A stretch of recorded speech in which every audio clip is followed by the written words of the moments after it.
Good afternoon and welcome to the Midday News. Here's what we have in the bulletin. Taxi operators across sections of the island withdraw service over new Road Traffic Act. We are closing in on you, warning from NSWMA Executive Director. And later in sports, Windies assume control of firstness against Zimbabwe with a record-breaking innings. Thank you for joining us. I'm Shane Masters and here are the details. Taxi operators across the island staged a protest this morning to send a message to the government about their dissatisfaction with the newly enacted Road Traffic Act. Codian Barrett reports.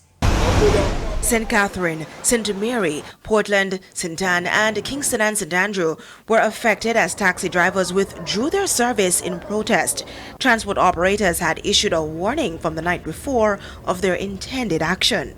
But I didn't see it by my phone, say taxi I go on strike, but I never really believe it because I forgot work. And the first time I come out here, it was worse than this because you have the taxi man, them really serious. You can't go in a car. It was like a police vehicle that carry about 40 away. We pack up in a lap in the back and trust me, taxi man don't pay no tickets still, but the government, you can't go easy on the people because some of the rules them where you come out with, them not really sense. In Halfway Tree, we were told that only a handful of operators were missing, but that still caused disruptions in commuters' schedule. I came out from after 7, I'm here from after 7 and all. Now we can't get anything to go up. Each taxi came here saying price right, and then if a rush, you have to rush to be getting in a taxi. And it is unfair. I think the government should think on what it's doing. Due to some routes having a shortage of operators, our news team observed operators climbing in the trunk of vehicles, desperate to get to their destinations. Meanwhile, in St. Catherine and Portland, most of the taxi operators made good on their threat, leaving commuters stranded. Taxi operators expressed outrage. We don't have the leadership. We don't have the leader. Poor people can't come out and go to Jamaica. We have you poor at the backbone for just how many car goes there, sir? We go and move up, move up. Because of the fine when the government put on the people in our country. And a stupidness that. The intelligent man there right now in a parliament that make out some stupid sitting like that. They don't feel shame of themselves for what them do. You know, you have the child seat and all of them kind of foolish and fine, ticket fine on them sitting there. I mean, that's foolishness, brother. As it relates to the ongoing debate over car seat, operators say it's unfair that they have to be responsible to carry a car seat for children of different ages. Also among the reasons for their protest are exorbitant fees and a poor accounting system. You can't charge 30,000 for your ticket, 15 days of prison, plus 40,000 of record fee. I want to talk about pound yet, I want to talk about how much days can you spend 15 days, plus the points that you take off our license. So all of that we need them there for adjust. Because we renew my badge, then say me have 5 outstanding ticket. Because send us be a courthouse, then say they can't find none. Me got station, then say me not no warrant. Still can't get my badge to renew. Me need my license to clear up. Only if we come in a better system, we clear up with license, I don't know why, the system. Because enough I do not have no outstanding ticket. Me pay me 5 ticket in my courthouse and then come back to me for me to my license. So we want to clear them up. All we ask the government to do, come with a better system. Codian Barrett, TVJ News. And public transport operators in St. Anne also joined the island-wide protest. From as early as 6 this morning, some drivers parked their vehicles in Brownstown. Several passengers, including school children, were left stranded. This man told TVJ News that he owns a vehicle on the road, but he is not the driver. However, he's upset that his driver was given several tickets on Saturday. Saturday got 4 tickets, $20,000. Right at Ochi. One is for 1 passenger extra, and the other 2 is to pick up passengers on the road going down. The other 3. Right? Same load is part supposed to go at the bus park. Not everybody go to the bus park, go in that vehicle. People have them bag and walk with every load. They don't need to take a vehicle the fastest time they can get a vehicle. Because a load. Protests have to go on, because that's the only way a voice be heard, you understand? So we don't really matter seriously who hold the bank from who no hold the bank, we just know say from the thing have to go on, it have to go on, so your voice will never be heard, you understand? So the protest is good at the moment, We just hope it go on all island, that's everybody's voice be heard. They are calling for the government to intervene once again. So we need to get off the drop back the price of the tickets and things like that, you know. Yeah, most of it, it's very hard for us sometimes to deal with the ticket them, you know, because we get so much tickets daily, you know. You know, because sometimes you don't even know when you broke the law, but the law, you know, that's to break the law, you know. So I'm trying to see if them can give a rollback on the ticket prices because it's pressuring, you know. Because even me right now, me have my own money me have to take now to see if me can pay for my tickets them.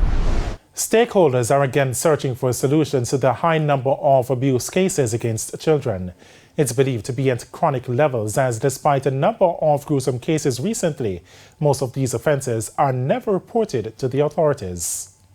Over 1,800 cases of violence against children were reported locally last year. Of that number, 371 were victims of sexual offenses.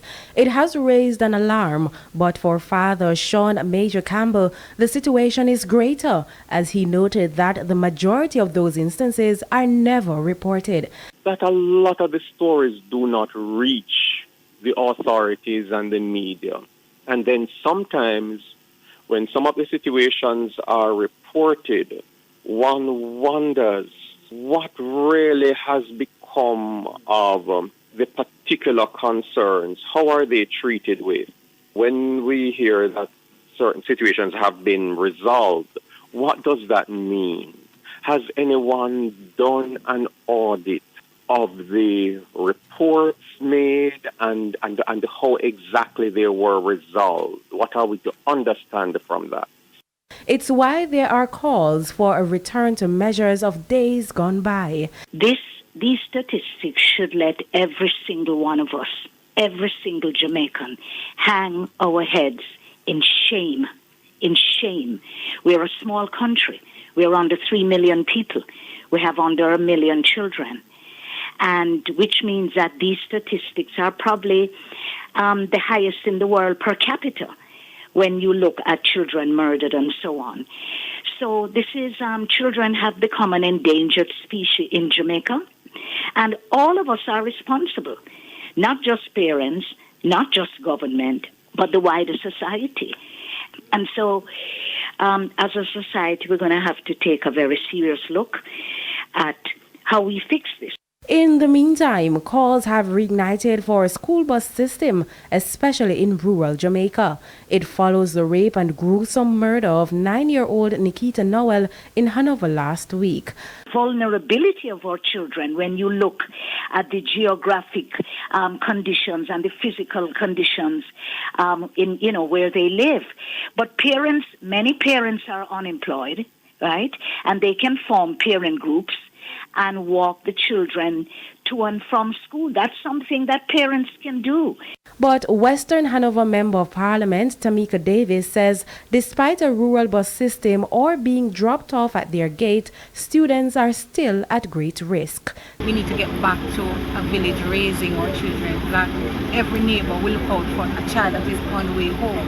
Because yes, ideally you'll have a bus taking every child home to every gate, but I think we should perhaps focus on taking care of our children, helping them to feel safe, because she didn't wander off into a strange community. Sandy Williams, TVJ News. The Jamaica Teachers Association, JTA, says a formal response from Friday's delegates' vote rejecting the wage offer under the new public sector compensation scheme will be sent to the Ministry of Finance today. Over 500 teachers voted against the offer. JTA President Lasagna Harrison says some teachers are concerned about their placement within some of the 11 bands educators have been restricted to, which will affect their compensation. Mrs. Harrison says there are at least 10 sticking points that have to be ironed out before it can be said an agreement is close. I'm not quite sure how soon we are invited back to the table. Having today in-house, we will have a conversation amongst ourselves, the presidents and the Secretary General, and to coin what it is that will be dispatched to the Ministry of Finance and Public Service. And so we will be seeking to release that today. It's just a drop of a hat in terms of an email, but how soon we get an invitation from the government is certainly dependent on them. And it's time for a break here on the Midday News, but please stay with us, more stories when we return. Welcome back to the Midday News. Following an island-wide strike by taxi operators this morning, head of the St. Mary Police Superintendent Gov't Morgan Simpson is pleading with taxi operators to go back to work. Superintendent Morgan Simpson is assuring that the government will be reviewing aspects of the new Road Traffic Act, particularly the child seat requirement. I would appreciate if we now come to the conclusion that we're now going to go on the road again, and you're going to transport all those persons who are out there who needs to be transported, because we fully appreciate the fact that you provide a service, a very important service in the space. All right, so this is where we're at now. So I would appreciate now if you relate to your men so that they can go on the road. We are closing in on you. That stern warning from Executive Director of the NSWMA, Audley Gordon. It follows the recent fires at the island's dump sites, which have not only caused air pollution, but has weighed heavily on the authorities' finances. Codian Barrett reports. It's costing US millions of dollars. Executive Director of the National Solid Waste Management Authority, NSWMA Audley Gordon, is this afternoon issuing an urgent plea for hoodlums to desist from setting fires to the island's dump sites. Over the last few months, 3 fires have been lit at the retirement dump in St. James. But Mr. Gordon says the funds which are being used to stop the fires could have been used to help in boosting the country's economic prospects. He says measures are being put in place to increase monitoring, but declined to state further what other measures are there. But I had a series of meetings yesterday since coming, some with community people who are incensed by this act. And they are prepared to help us. We are getting some information which we believe will be very useful, and we won't disclose the details of those information. Neither will we disclose what we are doing. But we are going to put a stop to it. The NSWMA Executive Director has also dispelled rumors that the fires at the dump sites are due to malfunctioning equipment. The fire are the work of criminals who want to destroy the peace and stability that we enjoy at the disposal sites across the island. And they go in and do this as a direct act of sabotage for whatever reason. We have our disposal sites, and the people who work there are humans. Their job is already tough. And people who will behave in that illicit manner only make the job tougher for their brothers and sisters who work at the disposal site. But we are not out here today to cry. We are out here to say, we are closing in on you.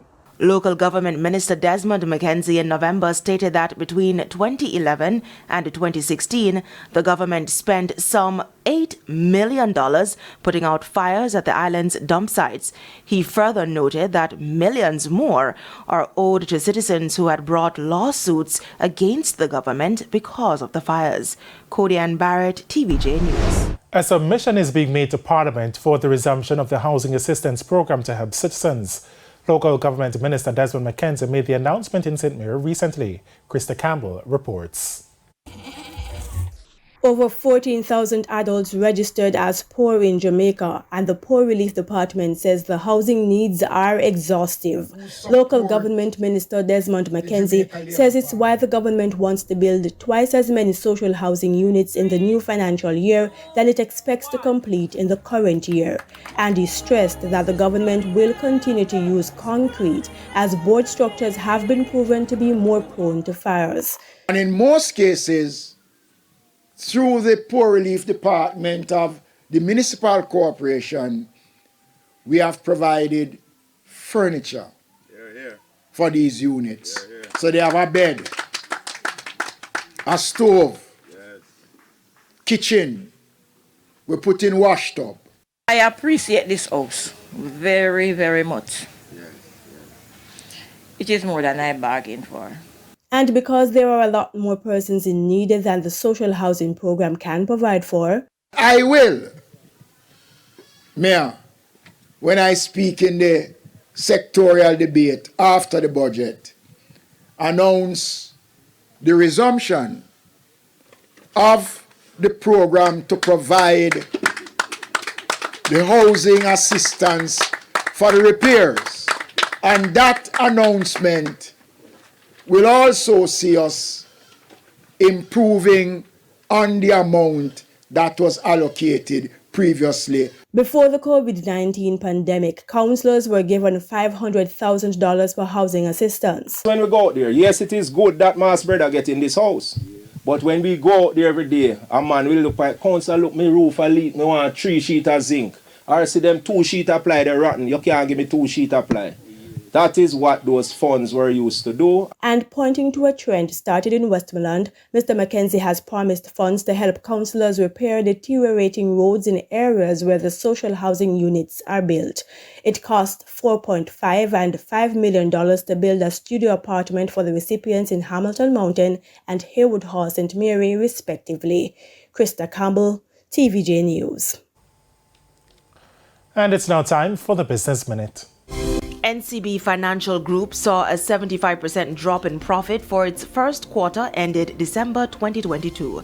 NCB says the quarter's declines were due to a one-off actuarial adjustment in its life, health, and pension insurance segment. For the 3 months, post-tax earnings amounted to $1.35 billion, a substantial decline compared with the $5.37 billion made for the December 2021 quarter. Meanwhile, NCB Financial Group's revenue also declined for the 3 months, amounting to $29.6 billion. For its first quarter in 2021, NCB Financial Group raked in $34 billion. And the technology company Dell is to lay off about 6,000 workers because of the decline in demand for personal computers. The job cuts are expected to affect about 5% of its global workforce. In a memo, Co-Chief Operating Officer Jeff Clark wrote that the company was faced with tough market conditions and an uncertain future. He further noted that the company's previous cost-cutting measures were no longer enough. And that's it for the Business Minute. I'm Cody Ann Barrett. And now for the top regional and international stories. In regional news, the Canadian government has announced that it has deployed a military aircraft to monitor the dire security situation in Haiti. The Canadian patrol aircraft will remain in the region for the next 3 days and provide intelligence, surveillance, and reconnaissance capability to bolster efforts to establish and maintain peace. This comes at a time when Haitian gangs have expanded their territory and violence has left much of the country off limits to the government, resulting in routine gun battles with police. On the international scene, more than 1,500 people have been killed and thousands more injured after a powerful magnitude 7.8 earthquake struck Turkey and Syria early on Monday. The earthquake is one of the strongest to hit the region in more than 100 years. Many strong aftershocks have also been felt across the region as far as Lebanon and Israel. Rescuers are working through the rubble of collapsed buildings to find survivors, while the EU and 45 other countries have offered aid in the following days. And those were the top regional and international stories. I'm Sandy Williams. And we head to a quick break. When we come back, Jordan Ford will have your midday sports report.